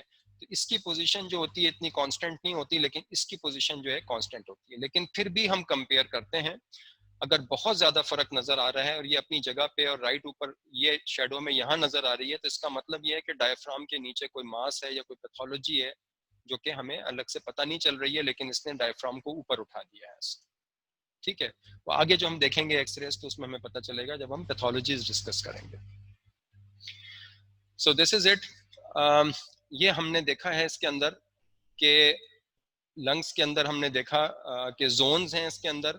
जोन के अंदर हमने देखा है कि जो नॉर्मल लंग टिश्यू है वो वहाँ पे वैसे का वैसा मौजूद है या नहीं है। हाइला जो है वो नॉर्मली प्रेजेंट होते हैं, और सॉरी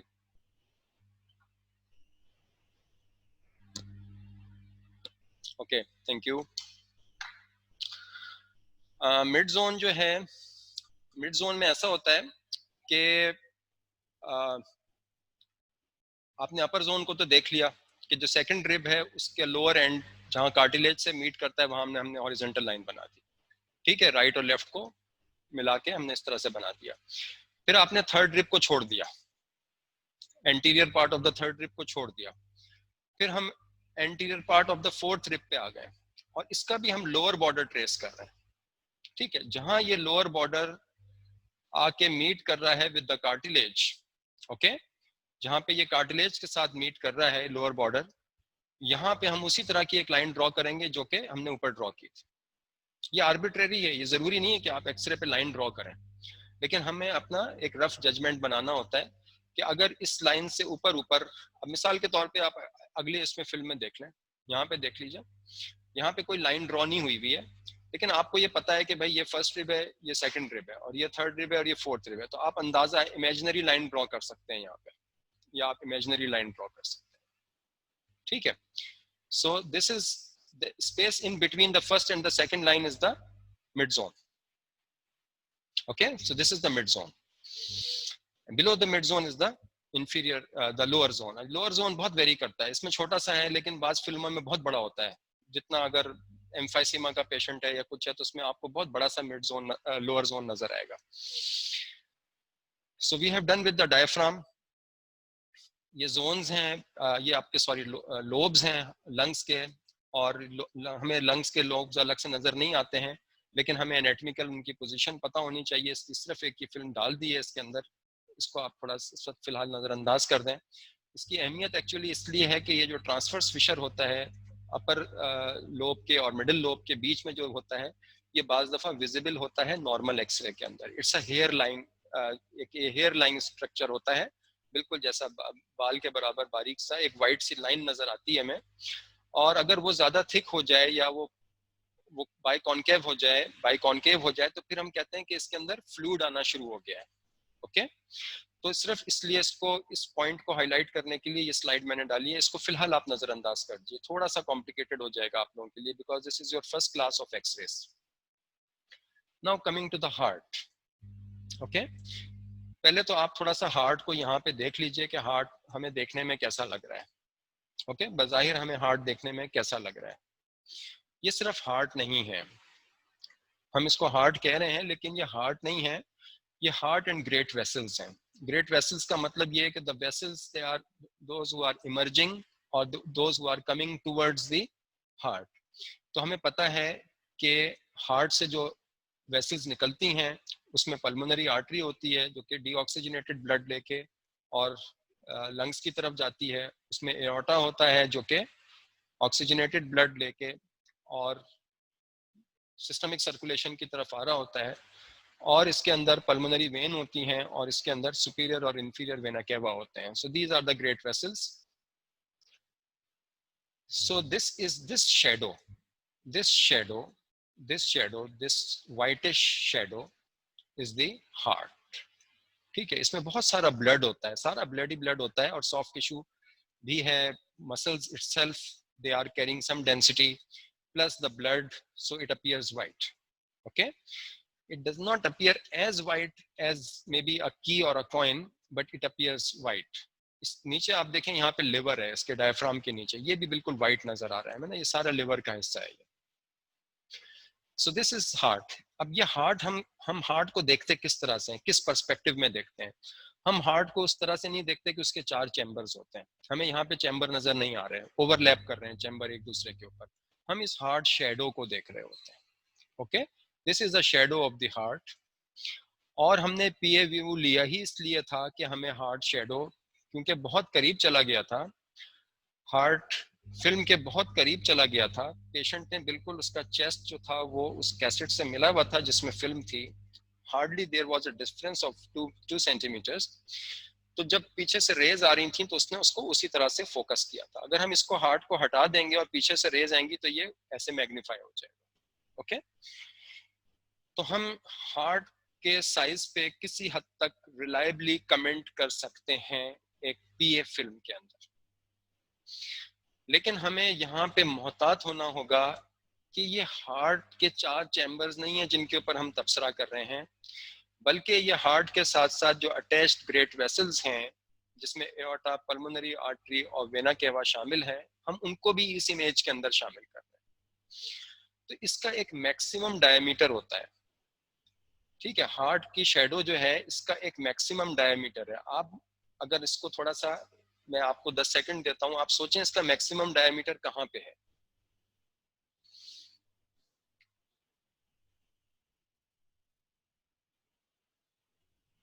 सर स्टूडेंट्स का नेटवर्क बीच में डिस्कनेक्ट हो जाता है, तो दोबारा से ज्वाइन करते हैं, तो उनकी रिक्वेस्ट एक्सेप्ट कर लीजिए प्लीज. जी ओके, सॉरी, मुझे एक्चुअली वो मेरा ध्यान इस तरफ होता है तो मैं उसको देख नहीं पाया ऊपर. Are we done with that? अब स्टूडेंट्स ने ज्वाइन कर लिया है, shall we proceed? Yes sir. Thank you very much. Okay, so here we are. इधर आप देखें, प्रोबेबली ये पॉइंट है जिसको हम कह सकते हैं कि ये मैक्सिमम डायमीटर है, इस लाइन से थोड़ा सा नीचे. ठीक है, लेकिन अगर आप देखें तो ये यहाँ पे ज्यादा बाहर निकल रहा है. ठीक है, तो इसका तरीका क्या होता है, ये ज्यादा बाहर निकल रहा है, यहाँ पे इतना बाहर नहीं है. ये तो इसका फारदेस्ट पॉइंट है. इसका तरीका ये होता है कि आप एक सेंटर में एक लाइन ड्रॉ कर लें. ठीक है, सेंटर, बिल्कुल सेंटर में आप एक लाइन ड्रॉ कर लें, और इस लाइन से जो फारदेस्ट पॉइंट है इसको मेजर कर लें, और इसी लाइन से जो फारदेस्ट पॉइंट राइट साइड के ऊपर है इसको मेजर कर लें. ठीक है, और फिर इन दोनों को जोड़ लें. ठीक है, फॉर एग्जाम्पल ये 3 सेंटीमीटर था और ये 6 सेंटीमीटर था, ये टोटल 9 सेंटीमीटर हो गया. ठीक है, ऐसे हम नहीं लाइन ड्रॉ करेंगे, ऐसे लाइन ड्रॉ नहीं करेंगे. It must be a horizontal line. तो सेंटर में एक लाइन ड्रॉ करके हमने जो इधर का फारदेस्ट पॉइंट था इसको देख लिया इसके साथ, और फिर नीचे आके इधर का जो फारदेस्ट पॉइंट था इसको देख लिया. इसको हमने कंबाइन कर लिया. फिर हमने देखा कि जो रिब केज है इसका फारदेस्ट पॉइंट कौन सा है. ये जो रिब केज का जो आउटर वो है, इसका फारदेस्ट पॉइंट कौन सा है. तो कहीं आप लोग पहुंच गए कि फारदेस्ट पॉइंट कौन सा है इसका. Okay, this is the farthest point, this is not the farthest point. ये छोटा है. ये अगर हम देखें, रिब को अंदर से देखना है, बाहर से नहीं देखना, अंदर से देखना है. सॉरी, यहां से लेकर और यहां तक अगर हम चले जाएं तो ये इसका फारदेस्ट पॉइंट है. ठीक है, यहां से लेकर और यहां तक, इसको भी हम मेजर कर लें सेंटीमीटर में. तो ये जो हमारा रेशियो आ रहा है हार्ट का ये 0.5 होना चाहिए, 0.5 से कम होना चाहिए। Transverse diameter of the heart should be less than half of the broadest diameter of the thoracic cage. So cardiothoracic ratio अगर ये 0.5 यानी कि आधे से ज्यादा है, ठीक है, आप सिंपली एक काम कर सकते हैं, आपके पास मेजरिंग स्केल नहीं है, नो प्रॉब्लम, आप ये जिस फोल्डर में या जिस एनवेलप के अंदर ये फिल्म आई थी, आप उस एनवेलप को यहां से रखें, उसका एक सिरा, और दूसरा सिरा उसका यहां तक ले जाइए, ठीक है, वहां ले जाके उसको थोड़ा सा टीयर कर लें, हल्का सा टीयर कर दें उसको, ठीक है। उसके बाद वो जो पोर्शन है उसको आप डबल कर लें, उसको पोर्शन को डबल करके और आप यहाँ पे रख के देख लीजिए कि ये हार्ट शेडो उसके पीछे छुप रही है या नहीं छुप रही है, ठीक है। अगर वो उससे बाहर निकल रही है हार्ट शेडो, इसका मतलब है कि हार्ट का साइज बड़ा हो गया है। ये जो कार्डियोथोरेक्सिक रेशियो है, सर ये रिपीट करो। जी मैं रिपीट करता हूँ, हमें देखना ये है, हार्ट में जो हम चीज देखेंगे, तो हम पहले क्या देखेंगे, हम ये देखेंगे कि कार्डियोथोरेक्सिक रेशियो क्या है, नॉर्मल क्या होना चाहिए, और क्या हमारा जो पेशेंट है जो हम जो एक्सरे देख रहे हैं उसमें कार्डियोथोरेक्सिक रेशियो जो है, आप अगर इन दो अल्फाज पे गौर करें, कार्डियो और थोरेक्सिक, हार्ट एंड थोरेक्स, मींस कि जो हार्ट साइज है वो आधे से कम होना चाहिए पूरे थोरेक्स के साइज से, ठीक है। बाद में हम क्या देखेंगे कि राइट हार्ट बॉर्डर बनता किस चीज से और लेफ्ट हार्ट बॉर्डर बनता किस चीज से, और मैं आपको पहले बता चुका हूं कि ये हार्ट बॉर्डर हार्ट सिर्फ नहीं है, इसमें वेसल्स भी शामिल होती हैं। तो we are coming to the point 1, cardiothoracic ratio. Cardiothoracic ratio के लिए हमें ये पता होना चाहिए कि heart size should be less than half of the size of the thorax. तो जहां थोरेक्स वाइडेस्ट है वो डायमीटर आपने लेना है, और जहां हार्ट वाइडेस्ट है वो डायमीटर आपने लेना है, ठीक है। फिर आपने देखना है कि हार्ट उसके आधे से कम है, आधा है, या उस आधे से ज्यादा है। तो अगर आधे से कम है तो ये रेशियो 0.5 से कम होगा, आधे से 0.5 is half, we know very well कि 0.5 जो है वो हाफ को कहते हैं। तो अगर ये रेशियो 0.5 से कम है तो the heart size is normal, लेकिन अगर ये 0.5 से ज्यादा है तो हम इसको क्या कहेंगे, कार्डियोमेगेली।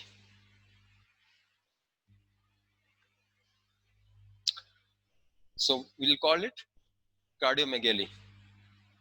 Okay? अब मैं आपको उस फिल्म पे जाके बताता हूं कि इसको हमें कैसे करना है।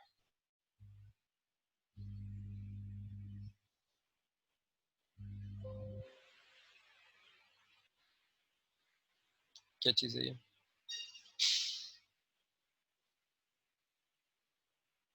फॉर एग्जाम्पल,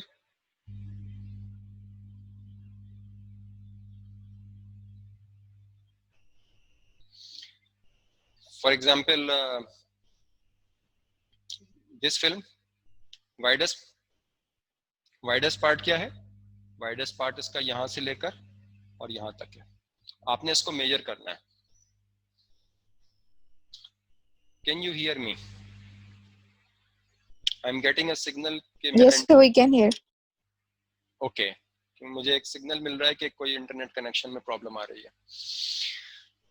ऑलराइट, अब इस फिल्म में आप देखिए, इसको आप मेजर कर लें और फिर इसको आप मेजर कर लें, ये वाइडेस्ट नहीं है। हम अपनी जो नेकेड आई से हमें क्या लगता है कि ये वाइडेस्ट पार्ट नहीं है। यहाँ पे वाइडेस्ट पार्ट क्या है, यहाँ पे इस वाइडेस्ट पार्ट को मिड लाइन तक ले आइए, इसको मेजर कर लें। इस वाइडेस्ट पार्ट को यहाँ तक ले आइए, इसको मेजर कर लें। फिर इन दोनों लेंथ्स को कंबाइन कर लें, टोटल कर लें। ये जो टोटल बनेगा इसका और इसका, ये इससे आधे से कम होना चाहिए। आपको बज़ाहिर क्या लग रहा है, ये आधे से ज्यादा है या आधे से कम है? अगर हम इस थोड़े से पार्ट को निकाल दें, आधा है सर। आधे से बहुत कम है ये, क्योंकि आप इस थोड़े से पार्ट को निकाल दें तो आधा तो यही हो जाता है, ठीक है ना, आधा तो यही हो जाता है, ये तो इसका भी आधा है, ठीक है ना। तो इसमें तो अगर दोनों का एड अप करके उसका हाफ करना है, जी जी जी हाफ देखना है, हाँ उसका आप देखना। इसमें आप बताइए ये कम होगा सर? आपको ये आधे से ज्यादा लग रहा है या कम लग रहा है? ऑब्वियसली ये कम है। इसका जो पूरी जो थोरेक्सिक डायमीटर है इसका ये हाफ से कम है। ओके, तो बेसिकली हम देखेंगे जब हम कार्डियोमेगेली की फिल्म्स देखेंगे ना, तो हम वहाँ देखेंगे कि किस तरह से हमने इसको मेजर किया है। अभी तो मैं सिर्फ आपको आउटलाइन दे रहा हूँ ना, इसकी बेसिक्स बता रहा हूँ बिल्कुल।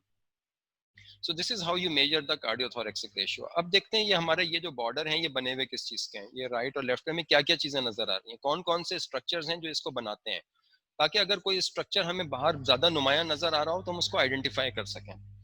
ठीक है ना, अगर हमें यहाँ पे कोई चीज बाहर प्रोट्रूड करती हुई नजर आ रही हो तो हमें पता हो ये एओर्टिक नकल है। ठीक है, अगर कोई चीज यहाँ बाहर नजर आ रही हो तो हमें पता हो ये पल्मोनरी ट्रंक है जिसकी हाइपरट्रॉफी हो गई है। अगर ये यहाँ पे कोई चीज हो तो हमें उसका भी पता हो, अगर कोई चीज यहाँ पे तो हमें इसका भी पता हो कि ये क्या चीज है। अगर ये इतना बाहर निकला हुआ है, ये शेडो ऐसी नहीं है बल्कि ऐसे आ रही है, तो हमें पता हो कि क्या चीज है जो कि एबनॉर्मल हमें नजर आ रही है। ओके, इसी तरह से राइट साइड, ये राइट साइड में यहाँ पे ये तो है। तो coming back to the heart, ये इसकी डायग्रामेटिक रिप्रेजेंटेशन है। डायग्रामेटिक रिप्रेजेंटेशन में अगर आप देखें तो ये वही शेडो है। ठीक है, हार्ट शेडो है, ये एओर्टा है जो कि एओर्टा यूं निकली है और ये घूम के वापस आ रही है एओर्टा नीचे। ये यहाँ से जब डायफ्राम से गुजरेगी तो ये थोरेक्सिक एओर्टा से एब्डोमिनल एओर्टा हो जाएगी। Okay, this is the aorta, this is the aortic नकल। एओर्टिक नकल क्या होता है? वो पार्ट एओर्टा का जो कि जब एओर्टा घूम के वापस आ रहा होता है तो जो बाहर की तरफ प्रोजेक्टेड पार्ट होता है उसको हम एओर्टिक नकल कहते हैं। ये जो इसके नीचे जो है अंडरलाइंग पार्ट बिल्कुल थोड़ा सा छोटा सा, ये क्या है? Pulmonary trunk. थर्ड नंबर पे एक बहुत छोटा सा पार्ट होता है यहाँ पे, इसको हम कहते हैं लेफ्ट एट्रियल अपेंडेज। ठीक है, ये लेफ्ट एट्रियम के ऊपर एक छोटा सा पार्ट होता है जिसको हम लेफ्ट एट्रियल अपेंडेज कहते हैं। ये लेफ्ट एट्रियम नहीं है। अगर आप एनेटमी की नॉलेज अपनी थोड़ी सी रिवाइज करें तो हमें पता चलेगा कि एट्रियम के ऊपर एक लीफ लाइक स्ट्रक्चर होता है, उसको हम लेफ्ट एट्रियल अपेंडेज कहते हैं। अपेंडिक्स यानी कि जो एक ऐसा चीज जिसके कोई खास फायदा नहीं होता लेकिन उसके साथ जुड़ा हुआ होता है, जैसे हमारा अपने इंटेस्टाइन के साथ एक अपेंडिक्स लगा हुआ होता है। तो इसी तरह से ये वो पार्ट होता है जो कि हमें पीएफ फिल्म के अंदर नजर आता है, लेफ्ट एट्रियल। तो अगर कोई चीज पीछे से एनलार्ज होगी तो इसको पुश करके बाहर निकाल देगी। और ये जो बाकी हिस्सा है ये होता है लेफ्ट वेंट्रिकल। ठीक है, लेफ्ट वेंट्रिकल। तो 4 स्ट्रक्चर्स हैं, इनको याद रखना बहुत जरूरी है। This is very very important, this is a favourite question of the examiners. ये एग्जामिनर के भी फेवरेट क्वेश्चंस में होता है, आपके एमसीक्यूज में भी आ सकता है, और आपसे वैसे भी पूछा जा सकता है जब आप एक्सरे पढ़ के बता रहे हो, नॉर्मल एक्सरे जब आप डिस्क्राइब कर रहे हो तो आपसे ये जरूर ये सवाल पूछा जा सकता है कि लेफ्ट हार्ट बॉर्डर कैसे बनता है। बिकॉज अगर आपको ये पता है तो फिर आप जो एबनॉर्मेलिटीज हैं उनको पिक कर सकते हैं। अगर आपको ये नहीं पता कि ये लेफ्ट हार्ट बॉर्डर बना कैसे है तो आप एबनॉर्मेलिटीज को भी पिक नहीं कर सकते। ठीक है, इसी तरह से हम राइट हार्ट बॉर्डर को देखते हैं। तो इट स्टार्ट्स फ्रॉम हियर। ये 6 नंबर पे अगर आप सर देखें, एक स्टूडेंट का, सर सॉरी टू इंटरप्ट, एक स्टूडेंट का फिर सर नेट का इशू था, वो डिस्कनेक्ट हो गया। Kindly accept the okay meeting. मैं कर दिया ना, अब मैं इससे फेमिलियर होता जा रहा थैंक हूँ, यू। देखता हूँ तो मैं कर लेता हूँ कनेक्ट में उसको। सो राइट हार्ट बॉर्डर को अगर आप देखें तो ये जो निचला पार्ट है, एक पहला जब फर्स्ट टाइम अगर किसी स्टूडेंट से पूछा जाएगा तो वो क्या जवाब देगा? वो क्या राइट वेंट्रिकल से बनता है, ऐसे ही होगा ना। आप लोगों के जहन में भी शायद यही आया होगा, लेकिन एक्सरे में ऐसा नहीं है। जब हम एक्सरे की इमेज देख रहे होते हैं तो जो राइट हार्ट बॉर्डर है वो राइट वेंट्रिकल से नहीं बन रहा। हालांकि शायद हमारे सबके जहन में यही आना चाहिए कि ये राइट वेंट्रिकल से बनेगा, बल्कि ये राइट एट्रियम से बनेगा। ठीक है, ये राइट एट्रियम है, वेंट्रिकल ये सारा है राइट वेंट्रिकल, और लेफ्ट वेंट्रिकल ये थोड़ा सा है, बाकी इसके पीछे छुपा हुआ है, ऐसे ट्विस्टेड है। ट्विस्ट होके लेफ्ट वेंट्रिकल पीछे चला गया है और राइट वेंट्रिकल जो है वो सामने की तरफ हमें नजर आ रहा है। ये सारा राइट वेंट्रिकल है, लेकिन क्योंकि मर्ज हो गई हैं सारी चीजें, सारे स्ट्रक्चर्स मर्ज हैं, इवन अगर हमारे सामने हार्ट भी आ जाए, अगर हम किसी ह्यूमन हार्ट को हाथ में पकड़ भी लें तो भी हम देखेंगे कि हमें ये नहीं पता चलेगा कि उसमें राइट वेंट्रिकल कौन सा है और लेफ्ट वेंट्रिकल कौन सा है, हमें सिर्फ अंदाजा हो सकेगा कि इसकी बाउंड्रीज कहाँ से शुरू होकर कहाँ खत्म हो रही है। तो एक्सरे के ऊपर ये जो सारा सामने का हिस्सा है ये राइट वेंट्रिकल का होता है, लेकिन ये बॉर्डर कोई भी नहीं बना रहा, राइट वेंट्रिकल ये निचला बॉर्डर बना रहा होता है, जिसको हम डिसरिगार्ड कर देते हैं। ठीक है, राइट हार्ट बॉर्डर और लेफ्ट हार्ट बॉर्डर, इनका हमें पता होना चाहिए। राइट हार्ट बॉर्डर ऊपर पार्ट जो है वो सुपीरियर वेना केवा है, सुपीरियर वेना केवा, I repeat, this is superior vena केवा and this is the right atrium.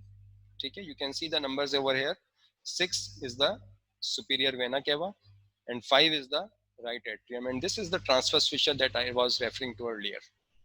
ये वो ट्रांसवर्स फिशर है जिसका मैं शुरू में आपसे जिक्र कर रहा था। ये राइट हेमी डायफ्राम है, ये लेफ्ट हेमी डायफ्राम है, ये इसके नीचे थोड़ी सी गैस नजर आ रही है, ये पल्मोनरी यहाँ पर ट्रैकिया है, ये कैरिना है, ये राइट मेन ब्रोंकस है और फिर फर्दर ब्रांचेस में जा रहा है, ये लेफ्ट मेन ब्रोंकस है और फिर फर्दर ब्रांचेस में जा रहा है। ये हम वी आर डिस्कसिंग दिस। ठीक है, ये राइट एट्रियम है, please remember this is right atrium and this is the superior vena cava, this is the aortic knuckle, this is the pulmonary trunk, this is the left atrial appendage and this is the left ventricle, this is the left ventricle. Okay, so here we are done with it. मैं briefly repeat कर दूं कि आप लोगों का बहुत सारा time हो गया, थोड़ा सा हम स्लो चले गए हैं आज, इसकी वजह से टाइम ज्यादा लग गया है।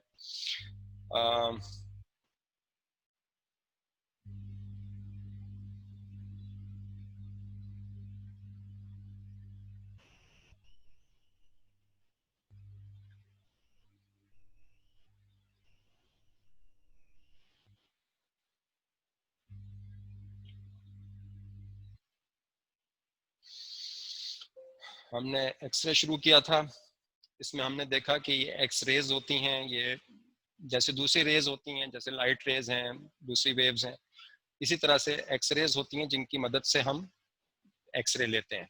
ठीक है, इसके क्या यूजेस होते हैं, एक्सपोजर के लिए हमें क्या करना पड़ता है, मरीज की पोजीशन कैसे बनानी पड़ती है, एक अच्छी फिल्म में क्या क्वालिटीज होनी चाहिए, और फिर हम एक्सरे को जब पढ़ना शुरू करें तो कैसे करेंगे। सो डेंसिटी वेरी इंपॉर्टेंट, कि ये डिफरेंट डेंसिटीज होती हैं जो कि हमें बताती हैं कि हम कौन से स्ट्रक्चर को देख रहे हैं। अगर हमें ये पता नहीं है कि किस स्ट्रक्चर की डेंसिटी कैसी होगी तो हम स्ट्रक्चर्स को आइडेंटिफाई नहीं कर पाएंगे। तो हमने आज ये देखने की कोशिश की है कि ये जो पूरी फिल्म हमें नजर आ रही है इसके अंदर ब्रॉडली स्पीकिंग क्या चीजें हैं। इसमें कुछ बोन्स हैं, क्लेविकल है, रिब्स हैं जिनके पोस्टीरियर और एंटीरियर पार्ट्स हैं, फिर इसके बाद डायफ्राम है, कॉस्टोफ्रेनिक एंगल बनता हुआ नजर आ रहा है, वो कोई अलग से स्ट्रक्चर नहीं है, फिर ट्रैकिया है, कैरिना है, राइट और लेफ्ट मेन ब्रोंकस हैं, फिर एक हार्ड शेडो जिसको हम कह रहे हैं जिसमें हार्ट और ग्रेट वेसल्स शामिल हैं, और ये रिमेनिंग सारे का सारा लंग्स है। जो ये ब्लैक ब्लैक नजर आ रहा है हमें ये लंग है, लेकिन ये ब्लैक और ये ब्लैक फर्क है, इस ब्लैक में और इस ब्लैक में फर्क है। क्यों फर्क है, यहाँ पे स्किन भी है, मसल्स भी हैं, पोस्टीरियर मसल्स भी हैं, पोस्टीरियर स्किन भी है, यहाँ कुछ भी नहीं। ऊपर आप देखें यहाँ कुछ भी नहीं है ना, एयर रेस पास हो गई है, तो ये डिफरेंट शेड्स ऑफ ग्रे हैं यहाँ पे। Again bone, air, this is water और ब्लड, सेम थिंग। अगर इफ्यूजन होगा तब भी हमें ऐसे ही नजर आएगा, एंड सॉफ्ट टिश्यूज। कैसे इसको पढ़ना होगा, पहले हम आइडेंटिफाई करेंगे कि हमने जिस पेशेंट की एक्सरे हमने कहा था ये उसी पेशेंट का एक्सरे है, किसी दूसरे का एक्सरे तो नहीं पढ़ना शुरू कर दिया हमने और फिर उसके बेसिस के ऊपर मरीज को गलत इन्फॉर्मेशन दे रहे हैं कि खुदा ना खास्ता तुम्हें ये बीमारी है या वो बीमारी है। फिर बोन्स को हमने देखना है, आउटलाइन देखनी है बोन्स की, सॉफ्ट टिश्यूज को देखना है जिसमें बोन्स के अंदर हमने क्लेविकल, स्कैपुला और रिब्स को देखना है। सॉफ्ट टिश्यूज के अंदर हमें ट्रैकिया को देखना है, डायफ्राम्स को देखना है, ब्रेस्ट टिश्यूज को देखना है और गैस्ट्रिक बबल को देखना है। हार्ट के जब आप लंग्स में आ जाते हैं तो हमने अपने जहन में जोन्स डिवाइड बना लेने हैं। ये अपर जोन ये मिड जोन और ये लोअर जोन, ऑल्दो कि ऐसी कोई चीज़ हमें एक्सरे पे बनी हुई नज़र नहीं आएगी, लेकिन हमें अपने जहन में देखना है कि हम किस जो प्रॉब्लम है वो हम कहाँ पे देख रहे हैं। अपर जोन की पैथोलॉजीज अलग होती हैं यूजुअली, लोअर जोन की अलग होती हैं, मिड जोन की अलग होती हैं। मिड जोन में हाइलम होता है, हाइलम के साथ बहुत सारी बीमारियां रिलेटेड होती हैं, मिसाल के तौर पे ब्रोंकोजेनिक कार्सिनोमा बहुत कॉमन होता है यहाँ पे। तो इसलिए हमें अपने जहन में ये बनाना पड़ता है कि हम अगर कन्वे कर रहे हैं तो हम किसको कैसे बताएंगे कि प्रॉब्लम है कहाँ पे, ठीक है ना। तो हमने क्योंकि सिर्फ 2 डायमेंशन में देख रहे हैं तो हमें ये नहीं पता कि ये अपर लोब में है या लोअर लोब में है, या इंटीरियर लोब में या पोस्टीरियर लोब में, हमें ये नहीं पता। हमें ये पता है कि जो हमें नजर आ रहा है 2 डायमेंशन में, थर्ड डायमेंशन तो हमें नजर नहीं आ रही, तो उस 2 डायमेंशन के अंदर वो ऊपर के हिस्से में आ रही है या दरमियान के हिस्से में है या लोअर जोन में। उसके लिए एक स्टैंडर्ड है उसको ड्रॉ करने का कि सेकंड रिब के लोअर पार्ट पे हम एक, जहाँ पे वो कार्टिलेज से मिलता है, एक लाइन ड्रॉ कर लेते हैं। थर्ड पार्ट के फोर्थ रिब के लोअर पार्ट पे फिर हम एक लाइन ड्रॉ कर लेते हैं, इससे ऊपर अपर जोन है, ये लोअर जोन है और इसके बीच में मिड जोन है। फिर हमें इसमें लंग्स में और क्या चीज़ें नज़र आती हैं apart from the lung tissues, हमें और क्या नज़र आता है। इसके अंदर हमें हाइला नज़र आते हैं, ये वो पॉइंट है जो एंट्री और एग्जिट पॉइंट होते हैं। और हमने ये देखा कि हाइला जो होते हैं वो अपर जो राइट साइड का जो हाइलम होता है वो नीचे होता है और लेफ्ट साइड का जो होता है उससे आधा इंच ऊपर होता है। इसी तरह से जो डायफ्राम है वो हमें नजर नहीं आते, लेकिन हम अंदाजा लगा सकते हैं कि ये जो वाइट ओपेसिटी है इसका जो अपर पार्ट है वो डायफ्राम होगा। ये राइट हेमी डायफ्राम है, ये लेफ्ट हेमी डायफ्राम है। और हमने ये देखा कि नॉर्मल फिल्म के अंदर अपर जो राइट डायफ्राम होता है ये ऊपर होता है और लेफ्ट डायफ्राम जो होता है वो थोड़ा सा नीचे होता है, लेकिन लेफ्ट डायफ्राम की जो पोजीशन होती है वो वेरी कर सकती है। फिर हम हार्ट के ऊपर आ गए। हार्ट के अंदर हमने 2 चीज़ों को आइडेंटिफाई करना बहुत ज़रूरी है। एक साइज़ का, कि हार्ट का साइज़ जो है वो बढ़ा हुआ तो नहीं है, वो विद इन नॉर्मल रेंज है, मींस लेस देन हाफ है of the widest area of the thoracic cage. Second number पे हमें ये पता होना चाहिए कि हार्ट का जो बॉर्डर्स हैं, right and the left border, जो कि दर हकीकत हार्ट और ब्लड वेसल्स, ग्रेट वेसल्स को टोटल एक हम कलेक्टिवली देख रहे होते हैं, तो वो किस तरह से बनते हैं, कौन से स्ट्रक्चर्स होते हैं जो ये बना रहे हैं। आपने देखा इसमें लेफ्ट एट्रियम कहीं नहीं है, इसमें राइट वेंट्रिकल कहीं नहीं है। हाँ, इसमें राइट एट्रियम है, लेफ्ट एट्रियम नजर नहीं आ रहा, अलबत्ता लेफ्ट एट्रियल अपेंडेज नजर आ रही है। इसके अंदर राइट वेंट्रिकल हमें कहीं नजर नहीं आ रहा, लेकिन लेफ्ट वेंट्रिकल का थोड़ा सा हिस्सा, जो कि सबसे बड़ा चैम्बर है, उसका हमें बहुत थोड़ा सा हिस्सा एज बनाता हुआ इसकी नजर आ रहा है। This is the left ventricle, this is the left atrial appendage, this is the pulmonary trunk, this is the aortic knuckle, or this is the superior vena cava, and this is the right atrium. So here we conclude. और आप मुझे थोड़ा सा अगर आप feedback दे दीजिए कि कितना समझ में आया, और quality of voice and otherwise quality of picture